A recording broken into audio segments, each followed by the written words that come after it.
Hi అండి, welcome back to మన ఇంటి సాంప్రదాయం. ఇవాళ వచ్చేసి ఎక్కువ హడావిడి లేకుండా చాలా సింపుల్గా టేస్టీగా కట్టె పొంగల్ని ఎలా తయారు చేసుకోవాలో చూద్దాం. పొంగల్ తయారు చేసుకోవడానికి ఎక్కువ ప్రాసెస్ లేకుండా చాలా సింపుల్గా అయిపోతుంది. ముందుగా ఈ కట్టె పొంగల్లోకి చట్నీని ఎలా తయారు చేసుకోవాలో చూద్దాం. ముందుగా స్టవ్ వెలిగించి ప్యాన్ పెట్టుకొని అందులోకి 1 కప్పు దాకా వేరుశెనగకాయలు వేసుకోవాలి. స్టవ్ని మీడియం టు లో ఫ్లేమ్లో ఉంచుకొని వేరుశెనగకాయలని దోరగా ఫ్రై చేసుకోవాలి. ఇలా స్టవ్ని లో ఫ్లేమ్లో ఉంచుకొని తయారు చేసుకున్నట్లయితే పల్లీలు లోపల దాకా వేగి మనకి చట్నీ చాలా టేస్టీగా ఉంటుంది. ఈ విధంగా వేయించుకొని పక్కకు తీసేసుకోవాలి. తర్వాత అదే కడాయిలోకి 4 పచ్చిమిర్చి, 2 టమాటాలను చిన్న ముక్కలుగా కట్ చేసుకొని వేసుకోవాలి. ఇందులోకి ఒక 1 టేబుల్ స్పూన్ దాకా ఆయిల్ వేసుకొని ఈ పచ్చిమిర్చిని అలాగే టమాటాలని బాగా మగ్గించుకోవాలి. స్టవ్ని లో ఫ్లేమ్లో ఉంచుకొని 1 నిమిషం పాటు మూత పెట్టేసినట్లయితే తొందరగా మగ్గిపోతాయి.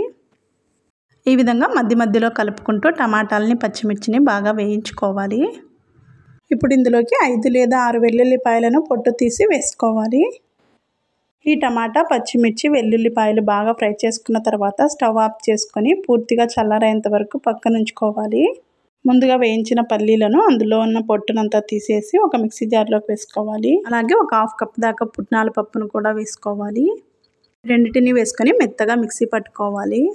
తర్వాత ముందుగా వేయించుకున్న టమాటా, పచ్చిమిర్చి అలాగే వెల్లుల్లిపాయను వేసుకొని అందులోకి టేస్ట్కి సరిపడా ఉప్పు వేసుకొని కొంచెం వాటర్ వేసుకుంటూ చట్నీని మెత్తగా మిక్సీ పట్టుకోవాలి.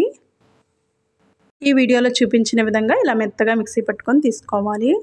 తర్వాత స్టవ్ వెలిగించి అదే కడాయి పెట్టుకొని అందులోకి ఒక 1 టేబుల్ స్పూన్ దాకా ఆయిల్ వేసుకొని ఒక 1 టేబుల్ స్పూన్ దాకా జీలకర్ర, ఆవాలు, కరివేపాకు, కొంచెం కొత్తిమీర వేసుకోవాలి. 2 ఎండుమిర్చిని వేసుకొని బాగా ఫ్రై చేసుకొని మనం ముందుగా ప్రిపేర్ చేసి ఉంచుకున్న చట్నీలోకి వేసి కలుపుకోవాలి. చట్నీని ఒకసారి ఈ విధంగా తప్పకుండా ట్రై చేయండి. టేస్ట్ అయితే చాలా బాగుంటుంది. ఈ విధంగా చట్నీని తయారు చేసుకున్న తర్వాత ఇప్పుడు ఒక బౌల్ తీసుకొని అందులోకి 1 కప్పు దాకా రేషన్ బియ్యం తీసుకుంటున్నాను. ఈ రేషన్ బియ్యం అయితే మనకి పొంగల్ తయారు చేసుకోవడానికి చాలా బాగుంటాయి. 1 గ్లాస్ దాకా రేషన్ బియ్యం వేసుకొని అందులోకి ఒక 1/2 గ్లాస్ దాకా పెసరపప్పును వేసుకుంటున్నాను. ఈ విధంగా వేసేసుకున్న తర్వాత వాటర్ పోసి ఒక 2 సార్లు శుభ్రంగా కడిగి తీసుకోవాలి. కడిగి అందులోకి తగినన్ని వాటర్ పోసి 10 నుంచి 15 నిమిషాల దాకా నానబెట్టుకోవాలి. ప్లేట్ పెట్టేసి పక్కన ఉంచండి. ఇప్పుడు స్టవ్ వెలిగించి ప్రెషర్ కుక్కర్ పెట్టుకొని అందులోకి ఒక 2 టేబుల్ స్పూన్ దాకా ఆయిల్ వేసుకోవాలి. అలాగే అందులోకి ఒక 1 టేబుల్ స్పూన్ దాకా జీలకర్ర, ఒక 1/2 టేబుల్ స్పూన్ దాకా మిరియాలు, ఒక 2 పచ్చిమిరపకాయలను పొడవుగా కట్ చేసుకొని వేసుకోవాలి. అలాగే కొంచెం కరివేపాకును వేసుకొని బాగా ఫ్రై చేసుకోవాలి. తర్వాత ఒక ఉల్లిపాయని పొడవుగా కట్ చేసుకొని వేసుకోవాలి. ఉల్లిపాయలు మీకు ఇష్టం ఉన్నట్లయితే వేసుకోండి, లేకపోతే లేదు. ఉల్లిపాయను కూడా బాగా ఫ్రై చేసుకొని తర్వాత ఇందులోకి చిన్నగా కట్ చేసుకున్న కొత్తిమీరని వేసుకొని ఒక 2 సెకండ్ల పాటు బాగా ఫ్రై చేసుకోవాలి. వీటన్నిటిని బాగా ఫ్రై చేసుకున్న తర్వాత మనం ఏ గ్లాస్తో అయితే బియ్యం తీసుకున్నామో అదే గ్లాస్తోనే 4 లేదా 5 గ్లాసుల దాకా వాటర్ వేసుకోవాలి. వాటర్ ఈ కొలతతో వేసుకున్నట్లయితేనే మనకి పొంగల్ చల్లారిన తర్వాత కూడా గట్టి పడకుండా ఉంటుంది. ఈ విధంగా 1 గ్లాసు బియ్యానికి 5 గ్లాసుల దాకా వాటర్ వేసుకుంటున్నాను. తర్వాత ఇందులోకి టేస్ట్కి సరిపడా సాల్ట్ వేసేసుకొని ఈ ఎసరంతా బాగా తెరల కాగనివ్వాలి.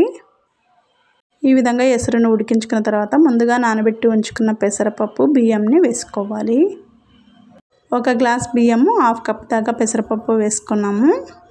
వాటర్ వచ్చేసి 4 లేదా 5 గ్లాసుల వరకు వేసుకున్న పొంగల్ చాలా బాగుంటుంది. ఇలా బియ్యం, పెసరపప్పు వేసుకున్న తర్వాత ఒకసారి బాగా మిక్స్ అయ్యేలాగా కలుపుకోవాలి. తర్వాత ప్రెషర్ కుక్కర్ మూత పెట్టేసి 4 లేదా 5 విజిల్స్ వచ్చేదాకా ఉడికించుకోవాలి. ఇందులోకి వాటర్ ఎక్కువ వేసుకున్నాం కాబట్టి పొంగిపోకుండా ఉండాలంటే స్టవ్ని మీడియం ఫ్లేమ్లో ఉంచుకొని 2 విజిల్స్ వేయించుకొని తర్వాత హై ఫ్లేమ్లో ఉంచుకొని 2 లేదా 3 విజిల్స్ వేయించుకోవాలి. అప్పుడు ఇందులో ఉన్న ఎసురు పొంగిపోకుండా పర్ఫెక్ట్గా కుక్ అవుతుంది. చూడండి, 4 లేదా 5 విజిల్స్ వచ్చిన తర్వాత పొంగల్ అయితే చాలా బాగా కుక్ అయింది. ఇలా తయారు చేసుకున్నట్లయితే పొంగల్ చల్లారిన తర్వాత కూడా చిక్కబడకుండా ఉంటుంది. పొంగల్ని తయారు చేసుకునేటప్పుడు మనం తీసుకున్న కొలతకి కొంచెం ఎక్కువగానే వాటర్ వేసుకోవాలి. అప్పుడే మనకి పొంగల్ పర్ఫెక్ట్గా వస్తుంది. ఇలా తయారు చేసినట్లయితే పిల్లలు, పెద్దలు అందరూ చాలా ఇష్టంగా తింటారు. వేడి వేడి పొంగల్లోకి చట్నీ వేసుకొని తిన్నట్లయితే టేస్ట్ చాలా బాగుంటుంది. ఈ పొంగల్ చట్నీని మీరు కూడా ఒకసారి ట్రై చేసి ఎలా వచ్చిందో కామెంట్లో చెప్పండి. ఈ వీడియో మీకు నచ్చినట్లయితే ఒక లైక్ చేయండి. అలాగే మరిన్ని రెసిపీస్ కోసం మన ఇంటి సాంప్రదాయం ఛానల్ని సబ్స్క్రైబ్ చేసుకోండి. Thank you for watching.